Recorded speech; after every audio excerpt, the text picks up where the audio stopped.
নমস্কাৰ সকলোকে। আমি যেতিয়া ট্ৰেডিঙৰ বিষয়ে শিকিবলৈ আৰম্ভ কৰোঁ তেতিয়া তাত শিকিবলগীয়া প্ৰথমে বহুতখিনি কথা থাকে, কিছুমান টেকনিকেল কথা থাকে আৰু সাইকোলজিকেল থাকে। কিন্তু প্ৰথম টেকনিকেলতো বহুত ভাগ থাকে, যেনে আপোনালোকৰ কেণ্ডেলষ্টিক পেটাৰ্ণ, চাৰ্ট পেটাৰ্ণ, সেইবিলাকৰ বিষয়ে। তো আজি আমি জানোচোন আহক, টেকনিকেলৰ এটা পাৰ্ট হৈছে ছাপৰ্ট আৰু ৰেজিষ্টেঞ্চ। আপোনালোকে কেতিয়াবা কিছুমান দেখিব চাৰ্টত যে কিছুমান লাইন আছে বা কিছুমান এটা প্ৰাইচ পইণ্ট থাকে, সেই প্ৰাইচ পইণ্টটো মাৰ্কেটে ব্ৰেক কৰিব নোৱাৰে। আপ ছাইডত হওক বা ডাউন ছাইডত হওক, মাজতে মুভ কৰি থাকে মাৰ্কেটখন। আপ যায়, আকৌ তললৈ আহে, তললৈ আকৌ যাবগৈ নোৱাৰে, আকৌ আপ যায়। তেনেকৈ কিছুমান প্ৰাইচ পইণ্টত মাৰ্কেটখন আপ ডাউন কৰি থাকে, সেই একেটা পইণ্টৰ মাজতে, দুটা লাইনৰ মাজতে। আপোনালোকে দেখিছে, এইখন মই ৰিলায়েন্স ইণ্ডাষ্ট্ৰিজৰ 1 আৱাৰ টাইম ফ্ৰেমত চাৰ্টখন লগাই থৈছোঁ।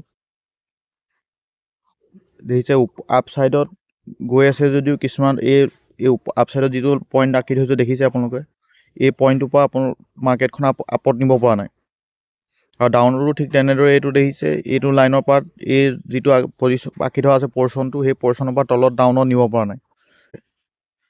7 তাৰিখৰ পৰা আজি ইমান 20 তাৰিখ হৈছেগৈ, ইমান দিনলৈকে প্ৰাইচ পইণ্টৰ মাজতে আপ ডাউন কৰি আছে। এই যিটো পইণ্ট দুটাৰ মাজত আপ ডাউন কৰি থাকে, সেইটোকে আপ ছাইডৰ যিটো আছে এইটোক ছাপৰ্ট জোন বুলি কোৱা হয়, আৰু ডাউন ছাইডৰ যিটো আছে এইটো ৰেজিষ্টেঞ্চ জোন বুলি কোৱা হয়। এই ছাপৰ্ট জোনটো যেতিয়ালৈকে ব্ৰেক নহয় তেতিয়ালৈকে মাৰ্কেট আপ ছাইডত যাব নোৱাৰে। আহিলে আপ ছাইডত এইডোখৰত ব্ৰেক কৰিব নোৱাৰিলে, আকৌ ডাউনত গ'ল, ডাউনত ব্ৰেক কৰিব নোৱাৰিলে, আকৌ আপত আহিলে ব্ৰেক কৰিব নোৱাৰিলে। ঠিক তেনেদৰে দেখিছে কণ্টিনিউ এনেকৈ আপ ডাউন কৰি আছে। আপোনালোকে যেতিয়া আৰম্ভ কৰিব শিকিবলৈ, তেনেকৈ ছাপৰ্ট জোন আৰু ৰেজিষ্টেঞ্চ যিটো জোন, এইটো প্ৰথম চিলেক্ট কৰিবলৈ শিকিব। আৰু যেতিয়া ছাপৰ্ট জোনটো ব্ৰেক কৰিব, এইটো ছাপৰ্ট জোন, এইটো যেতিয়া ব্ৰেক কৰি ইয়াত মাৰ্কেটখন যেতিয়া অলপ সময় ইয়াত প্ৰাইচ পইণ্টত অলপ পজ ল'ব, তেতিয়াহে আপোনালোকে আপ ছাইডত ল'ব পাৰিব। এতিয়া যিটো জোনত আছে এইটো ডাউন ছাইডত, মানে আপ ছাইডতো যাবগৈ পাৰে, ডাউনতো যাব পাৰে। এতিয়া যিটো পইণ্টত ৰৈ আছে, সেইকাৰণে এনেকুৱা পইণ্টৰ পৰা, এনেকুৱা জোনবিলাকৰ পৰা মানে ট্ৰেড কৰাৰ পৰা দূৰত থাকিব লাগে। আমি সাধাৰণতে এনেকুৱা জোনত সোমাই থাকিলে ট্ৰেড কৰিব নালাগে, হয় ব্ৰেক দিব লাগে আপ ছাইডত, নহয় ডাউন ছাইডত ব্ৰেক দিব লাগে। মানে জোনৰ পৰা ব্ৰেক তললৈ আহিলে আপোনালোকে ডাউন ছাইডত ট্ৰেড ল'ব পাৰে।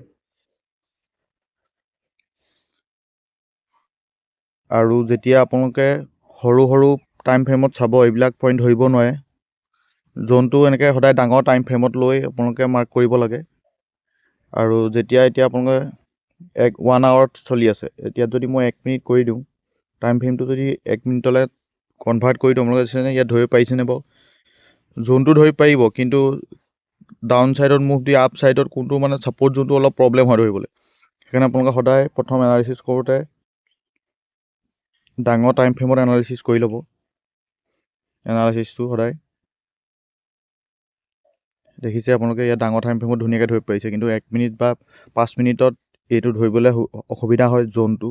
এতিয়া মই যিটো কৈছিলোঁ আপোনালোকক, মই ডায়েগ্ৰাম এটা সহায়ত দেখাব চেষ্টা কৰিছোঁ। চাওক প্ৰাইচ দেখিছে, প্ৰাইচ মুভ কৰিছে এনেকৈ ডাউন ছাইডৰ পৰা। ইয়াত ছাপৰ্ট আছে, ইয়াত গ্ৰাফডাল দেখিছে আপোনালোকে, ছাপৰ্ট লৈ আছে। এই ছাপৰ্ট জোন আৰু ৰেজিষ্টেঞ্চ জোন, এইটো আপোনালোকে দেখিলে ইয়াত এতিয়া যেতিয়া ৰেজিষ্টেঞ্চত থাকে তেতিয়া সদায় ডাউন ছাইডলৈ ট্ৰেড প্লেন কৰিব লাগে, আৰু ছাপৰ্টত থাকিলে আপ ছাইডলৈ প্লেন কৰিব লাগে।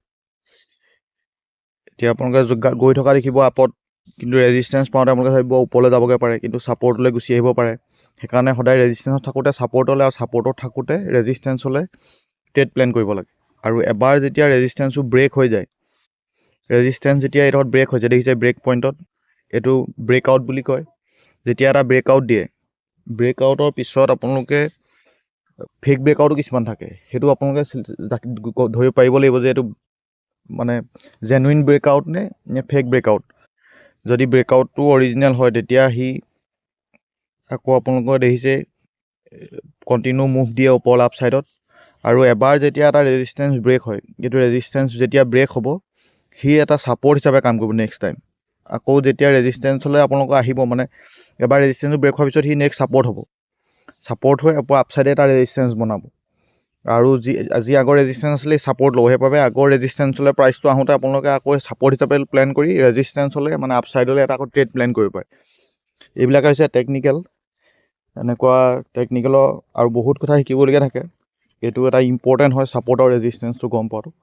সেইবাবে আপোনালোকে ডাঙৰ টাইম ফ্ৰেম ধৰি লৈ ডাঙৰ টাইম ফ্ৰেমত ৰেজিষ্টেঞ্চ আৰু ছাপৰ্টটো ড্ৰ কৰি ল'ব এটা, আৰু নিৰ্দিষ্ট প্ৰাইচত আপোনালোকে ছাপৰ্ট নবনাব। ছাপৰ্টটো সদায় এটা জ'ন হিচাপে ল'ব আৰু ৰেজিষ্টেঞ্চ এটা জ'ন, এই এটা জ'ন এনেকৈ ড্ৰ কৰি ল'ব। আপোনালোকে দেখিছিলে কেনেকৈ ৰেজিষ্টেঞ্চ এটা জ'ন ড্ৰ কৰা হয় আৰু ছাপৰ্টৰ জ'ন। এই জ'ন দুটা ড্ৰ কৰি ল'ব, নিৰ্দিষ্ট প্ৰাইচ পইণ্ট এটা ধৰি নল'ব, কাৰণ সেই যিকোনো প্ৰাইচৰ পৰা মাৰ্কেট মানে ৰিভাৰ্চ হ'ব পাৰে। সেইবাবে আপোনালোকে এটা নিৰ্দিষ্ট জ'ন ধৰি ল'ব আৰু এবাৰ যেতিয়া ছাপৰ্টটো ব্ৰেক হ'ব, ডাউনত ছাপৰ্ট ব্ৰেক হ'ব, তেতিয়া ই এটা ৰেজিষ্টেঞ্চ হিচাপে কাম কৰিব আৰু ডাউন চাইডে এটা নতুন আকৌ আপোনালোকে ছাপৰ্ট বনাব। আৰু যিসকলে শিকি আছে তেওঁলোকে যদি আৰম্ভ কৰিছে, তেওঁলোকৰ এখন ট্ৰেডিং জাৰ্নেলৰ খুব প্ৰয়োজন হয়। প্ৰথম শিকোঁতেই জাৰ্নেল মানে যিটো ট্ৰেড লৈছোঁ তাক আমি প্লেন কৰি বা যিটো প্লেনিঙত লৈছোঁ তাক লিখি ল'বৰ বাবে এখন জাৰ্নেলৰ প্ৰয়োজন হয়। ক'ত ষ্টপ লছ লগাইছোঁ, ক'ত টাৰ্গেট লৈছোঁ। সেইবাবে যদি আপোনালোকে শিকি আছে, ডিছক্লেমাৰত যিটো নাম্বাৰ আছে, ফোন নাম্বাৰ, হোৱাটছআপ নাম্বাৰ, তাত ফোন নকৰিব, আপোনালোকে মেছেজ এটা কৰি দিব। মই আপোনালোকক মোৰ ট্ৰেডিং জাৰ্নেলখন যিখন মই বনাই থৈছোঁ জাৰ্নেল হিচাপে লিখিবৰ বাবে, সেই জাৰ্নেলখন শ্বেয়াৰ কৰিম। আপোনালোকেও ট্ৰেডবিলাক যিবিলাক প্লেন কৰিছে বা ট্ৰেড লৈছে সেইবিলাক লিখি যাব পাৰিব।